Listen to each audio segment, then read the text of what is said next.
ZEE5 ಇರುವಾಗ ನೀವು ನಿಮ್ಮ ನೆಚ್ಚಿನ ಶೋಗಳನ್ನ ಎಂದಿಗೂ ಮಿಸ್ ಮಾಡಿಕೊಳ್ಳುವುದಿಲ್ಲ. ಅದು ಸಂಪೂರ್ಣ ಉಚಿತವಾಗಿ. ನೀನ್ ಹೇಳ್ತಿರೋದು ನಿಜಾನೇ ಇರ್ಬೋದು, ಆದ್ರೆ ಅಷ್ಟೊಂದೆಲ್ಲ ಯೋಚನೆ ಮಾಡೋಷ್ಟು ತಾಳ್ಮೆನೂ ಇಲ್ಲ, ಟೈಮೂ ಇಲ್ಲ. ಮನೆಯಲ್ಲಿ ದಿನಸಿ ಎಲ್ಲ ಖಾಲಿ ಆಗ್ತಾ ಇದೆ.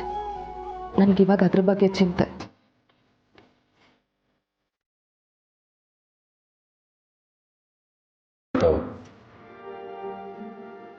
ಸದ್ಯಕ್ಕೆ ಇಷ್ಟ ಇರೋದು ಇದರೆಲ್ಲ ಬ್ಯಾಲೆನ್ಸ್ ಮಾಡು, ಮಿಕ್ಕಿದೇನಾರು ಆಗುತ್ತಾ ಅಂತ ನೋಡ್ತೀನಿ. ಸರಿ, ನಾನು ಬ್ಯಾಲೆನ್ಸ್ ಮಾಡ್ತೀನಿ, ನೀನೇನು ಯೋಚನೆ ಮಾಡಬೇಡ. ನೀನು ಬ್ಯಾಲೆನ್ಸ್ ಮಾಡ್ತೀಯ ಅಂತ ಗೊತ್ತು, ಅದಕ್ಕೆ ಮನೇಲಿ ಇಷ್ಟು ಜನ ಇದ್ರೂ ಇನ್ನೂ ನಗು ಇರೋದು.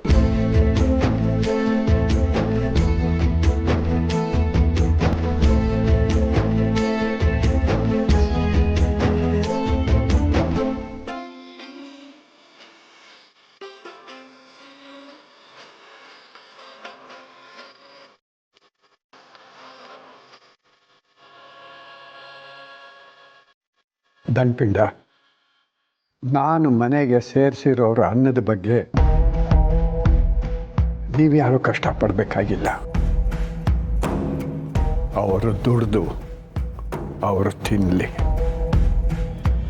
ನಿಯತ್ತಿನ ಜನ ಆದರೆ ಅನುಕಂಪ ತೋರಿಸ್ಬಹುದು, ಆದರೆ ಬಿಟ್ಟು ತಿನ್ನಬೇಕು ಅಂತಲೇ ಬಂದಿರೋರಿಗೆ ನಾವು ಯಾಕೆ ಅನುಕಂಪ ತೋರಿಸ್ಬೇಕು? ಏನು ಮಾತಾಡ್ತಿದ್ದೀರ ತಾತ? ಹಾಗಂತ ಮನೆಗೆ ಬಂದಿರೋರಿಗೆ ದುಡ್ಡು ಕೊಟ್ಬಿಟ್ಟು ತಿನ್ನು ಅಂತ ಹೇಳೋಕ್ಕಾಗತ್ತಾ?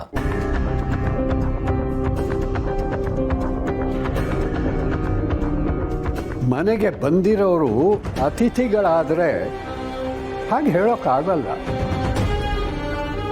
ಆದರೆ ಇವರೆಲ್ಲ ವೇಸ್ಟ್ ಬಾಡಿಗಳಾಗಿರೋದ್ರಿಂದ ಖಂಡಿತ ಹಾಗೆ ಹೇಳಬಹುದು. ದುಡಿದು ತಿನ್ನೋರಿಗಷ್ಟೇ ಅನ್ನದ ಬೆಲೆ ಗೊತ್ತಾಗಬೇಕಾದ್ರೆ, ಆದರೆ ತಟ್ಟೆಯಲ್ಲಿ ಅನ್ನ ಮಿಕ್ ಹೋಯಿತು ಅಂತ ಬೀದಿಲಿ ಬಿಸಾಕೋರಿಗೆ ಆ ಒಂದೊಂದು ಅಗಳಿನ ಹಿಂದೇನು ಒಂದೊಂದು ಹನಿ ಬೆವರಿರುತ್ತೆ ಅಂತ ಕಾಣೋದಿಲ್ಲ ಕಣೋ.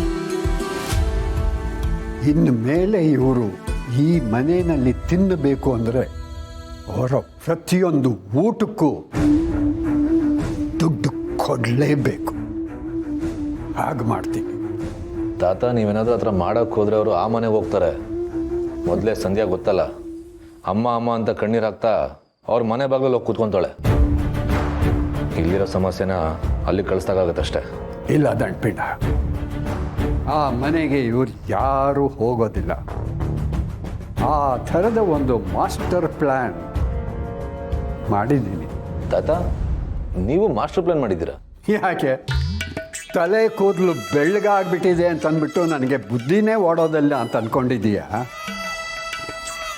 ಬ್ಲ್ಯಾಕ್ ಆ್ಯಂಡ್ ವೈಟ್ ಕಾಲದಿಂದ ಈ ಅಲ್ಟ್ರಾ ಮಾಡರ್ನ್ ಕಾಲದವರೆಗೂ ಎಂಥೆಂಥ ಜನಗಳನ್ನು ನೋಡಿದ ಅನುಭವ ಇಲ್ಲ ಹೇಳು ಈ ದತ್ತನಿಗೆ.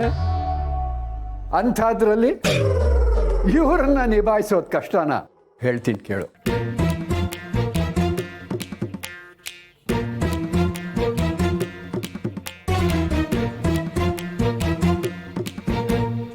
ನೋಡು, ಇದಿಷ್ಟು ಮಾಡು, ಉಳಿದಿದ್ದನ್ನು ನಾನು ನೋಡ್ಕೋತೀನಿ.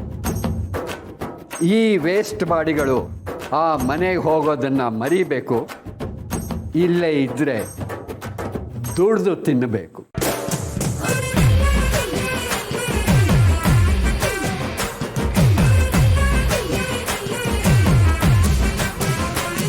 ಪರವಾಗಿಲ್ಲ ತಾತ, ನೀವು ಚೆನ್ನಾಗೇ ಪ್ಲ್ಯಾನ್ ಮಾಡಿದ್ದೀರಾ. ಆದರೆ ಈ ಪ್ಲ್ಯಾನ್ ವರ್ಕ್ ಆಗುತ್ತಾ ಅನ್ನೋದೇ ನನ್ನ ಯೋಚನೆ.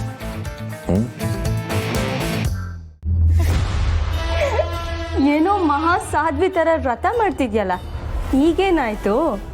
ನಾನು ಹೇಳಿದ ಒಂದೇ ಒಂದು ಸುಳ್ಳಿಗೆ ವ್ರತನೂ ಮರ್ತ್ಬಿಟ್ಟು ಬಂದ್ಬಿಟ್ಟಿಯಲ್ಲ. ಈಗ ದೇವಿ ನಿನಗೆ ಒಲಿತಾಳೋ ಅಥವಾ ಮುನ್ಸ್ಕೋತಾಳೋ? ಖಂಡಿತ ಕೋಪ ಮಾಡ್ಕೊಂಡಿರ್ತಾಳೆ. ಈ ಜನ್ಮದಲ್ಲ, ಇನ್ಯಾವ ಜನ್ಮದಲ್ಲೂ ನಿನ್ನ ಹೊಟ್ಟೆಯಲ್ಲಿ ಒಂದು ಹುಳನೂ ಹುಟ್ಟಲ್ಲ.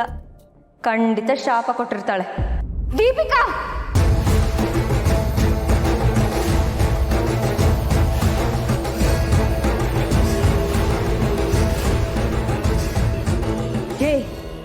ಏನೇ ನನ್ನ ಮೇಲೆ ಕೈ ಎತ್ತೋ ಅಷ್ಟು ಧೈರ್ಯ ಬಂತ ನಿನ್ಗೆ? ಸೂನಿ, ನಾನು ನೋಡ್ತಾನೆ ಇದ್ದೀನಿ. ಅತಿ ಆಯ್ತು ನಿಂದು. ನನ್ನ ಪಾಡಿಗೆ ನಾನು ವ್ರತ ಮಾಡ್ತಿದ್ರೆ ನಿನಗೇನೆ ಕಷ್ಟ ಆಗಿದ್ದು? ನಾನೇನಾದ್ರೂ ಬಂದು ನಿನ್ನ ತಲೆ ಮೇಲೆ ಕೂತಿದ್ನಾ ಅಥವಾ ನಿನ್ಗೇನಾದ್ರೂ ದ್ರೋಹ ಮಾಡಿದ್ನಾ? ಯಾಕೆ ನನ್ನನ್ನು ಹೀಗೆ ಕೆಣಕ್ತಿದ್ಯಾ? ನಾನು ಅನಾಥೆ ಅಂತನಾ? ಹೌದು, ನಾನು ಅನಾಥೆನೆ. ಏನಿವಾಗ ಅದರಿಂದ ನಿನಗೇನಾದ್ರೂ ಹಿಂಸೆ ಆಗ್ತಿದ್ಯಾ? ನನ್ನನ್ನು ಮುಟ್ಟೋದ್ರಿಂದ ನಿನ್ನ ಮೈ ಮೇಲೆ ಏನಾದರೂ ಬೊಬ್ಬೆ ಬರ್ತಿದ್ಯಾ? ಅಥವಾ ನನ್ನನ್ನು ಮಾತಾಡ್ಸಿದ್ರೆ ನಿನ್ನ ಗಂಟ್ಲಲ್ಲಿ ಏನಾದರೂ ಮುಳ್ಳು ಸಿಕ್ಕಾಕೊಳ್ತಿದ್ಯಾ? ಈ ಅನಾಥೆ ಮಾಡಿದ ಅಡುಗೆ ತಿನ್ನಕ್ಕಾಗತ್ತೆ, ಜ್ಯೂಸ್ ಕುಡಿಯಕ್ಕಾಗತ್ತೆ, ಆದ್ರೆ ಈ ಅನಾಥೆನ ಸಹಿಸ್ಕೊಳಕ್ಕಾಗಲ್ವಾ? ನಾನು ಅನಾಥೆ ಅಂತ ನನ್ನನ್ನು ಕಟ್ಕೊಂಡು ಗಂಡಂದು ತಕರಾರಿಲ್ಲ. ನನ್ನ ಅತ್ತೆ ಮಾವನಿಗೂ ಯಾವ ಸಮಸ್ಯೆನೂ ಇಲ್ಲ. ನಿನ್ನೆ ಮೊನ್ನೆ ಬಂದೋಳು ನಿಂದೇನೆ. ನೋಡು, ನಾನು ಅನಾಥೆ ಅಂತ ನನ್ನ ಗಂಡನ ಕಷ್ಟ ಆದ್ರೆ, ನನ್ನ ಅತ್ತೆ ಮಾವನಿಗೆ ಬೇಜಾರಾದ್ರೆ ಆ ಕ್ಷಣನೇ ನಾನು ಈ ಮನೆ ಬಿಟ್ಟು ಹೋಗ್ತಿರ್ತೀನಿ. ಅದು ಬಿಟ್ಟು ನಿನ್ ಕೂಗಾಟಕ್ಕೆ ಹಾರಾಟಕ್ಕೆಲ್ಲ ಭಯ ಪಡ್ತೀನಿ ಅಂತ ಅನ್ಕೋಬೇಡ. ಇದು ನನ್ನ ಮನೆ, ನನ್ನ ಗಂಡನ ಮನೆ. ನನಗೇನೇ ಅನ್ಬೇಕು ಅಂದ್ರು ಆ ಹಕ್ಕು ನನ್ನ ಗಂಡನಿಗೆ, ನನ್ನ ಮಾವನಿಗೆ, ನನ್ನ ಅಮ್ಮನಿಗೆ ಮಾತ್ರ ಇರೋದು. ನೀನೇನೇ ಬಡ್ಕೊಂಡ್ರು ನಾನು ತಲೆ ಕೆಡಿಸ್ಕೊಳ್ಳೋದಿಲ್ಲ. ಮನೇಲಿ ಜಗಳ ಆಗ್ಬಾರ್ದು, ಮನಸ್ತಾಪ ಆಗ್ಬಾರ್ದು ಅಂತ ನೀನು ಅಂದಿನ ಮಾತೆಲ್ಲ ಸಹಿಸ್ಕೊಳ್ತಿದ್ದೆ.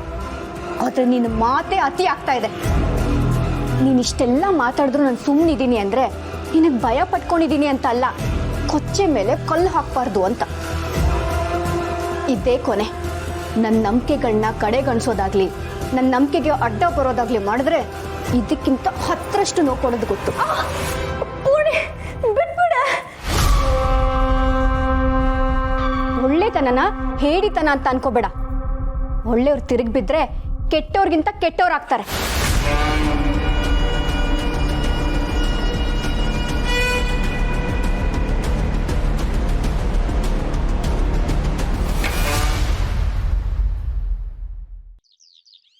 ನಾವು ಪದೇ ಪದೇ ಬರ್ತಾ ಇದ್ದ ಜಾಗ ಇದು.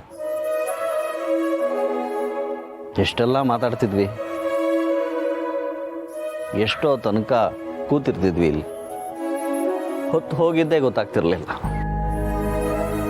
ಮನೇಲಿ ಏನೇ ಆದರೂ ಇಲ್ಲೂ ಬಂದು ಜಗಳ ಆಡ್ತಿದ್ವಿ, ನೆನಪಿದೆಯಾ?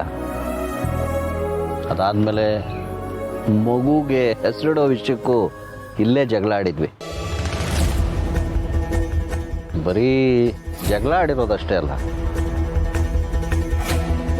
ನಮ್ಮ ಮೊದಲನೇ ಆ್ಯನಿವರ್ಸರಿಗೆ ನಾನು ಇಲ್ಲೇ ನಿನಗೊಂದು ಫ್ಲವರ್ ಬೊಕ್ಕೆ ಕೊಟ್ಟಿದ್ದೆ. ಇದೆಲ್ಲ ಇವ್ರಿಗೆ ನೆನಪಿದ್ಯಾ? ನಿನ್ನನ್ನು ಇಲ್ಲಿ ಕರ್ಕೊಂಬಂದಾಗೆಲ್ಲ ಐಸ್ ಕ್ರೀಮ್ ತಿನ್ನಿಸ್ದೆ, ವಾಪಸ್ ಕರ್ಕೊಂಡು ಹೋಗ್ತಿರ್ಲಿಲ್ಲ. ZEE5 ಆಪ್ ಡೌನ್ಲೋಡ್ ಮಾಡಿ ಎಲ್ಲಾ ಸಂಚಿಕೆಗಳನ್ನು ಸಂಪೂರ್ಣ ಉಚಿತವಾಗಿ ನೋಡಿ.